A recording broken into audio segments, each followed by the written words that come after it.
One of the Chibcha creation myths of men is Tipichueu, the mother of mankind. Muscast mythological narratives indicate that in regions near Tunja was a Guac lagoon, whose waters emerged by Chue at a halo of light that made the earth to shine. The female goddess took him by the hand to a 3-year-old who dropped the mountains and on the plain, where later the people of Iguac emerged, built a hut, which became the first home of the Muisca and Boyaca. When the child grew in its development, natural, the Chue married him, also performed the first marriage Chibcha. This marriage was so important and so prolific and fertile woman in childbirth each had 4 to 6 children, which soon filled with people on earth.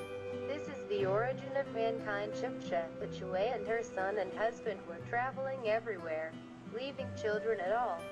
When they were old, called their descendants and were escorted to the lagoon Iguac, their place of origin. Their Bichue made them a final talk, exhorting them to peace, after which they parted and became 2 snakes that were submerged in the lake, which has since become Chibcha Sanctuary.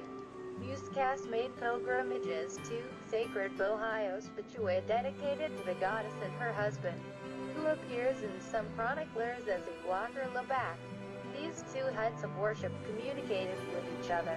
In one of them the figure of a 3-year-old standing in solid gold and corn grinding stone.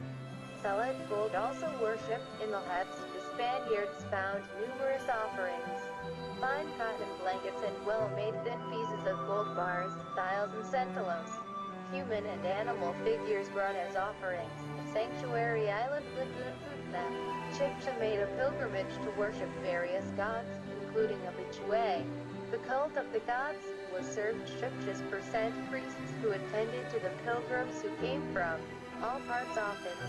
Here was located one of the QCAS, or seminars for the training of Chibcha's sheiks. The Chibchi Bichue myth represents the dualism between Mother and Mother Earth. Water is the most important among indigenous Colombians, which remains in the mindset of the people of the Altiplano Cundiboy. Sense some mythic survivals in their traditions and beliefs. Feminine myth. This myth projected the overestimation of women among the Chibcha, leaving in the background of the social mentality of a people's character with some tendencies toward matriarchy. The social organization Chibcha clans were linked through the mother, so men and women belonged to the clan through the female line. Precisely for the succession of chiefs, Chibcha's was matrilineal line. Alcibicatawa, his nephew, inherited the chiefdom Chia. Tunja Tazakwa Bermiriki inherited his nephew, and the chief Dundama inherited what his nephew, son of his sister.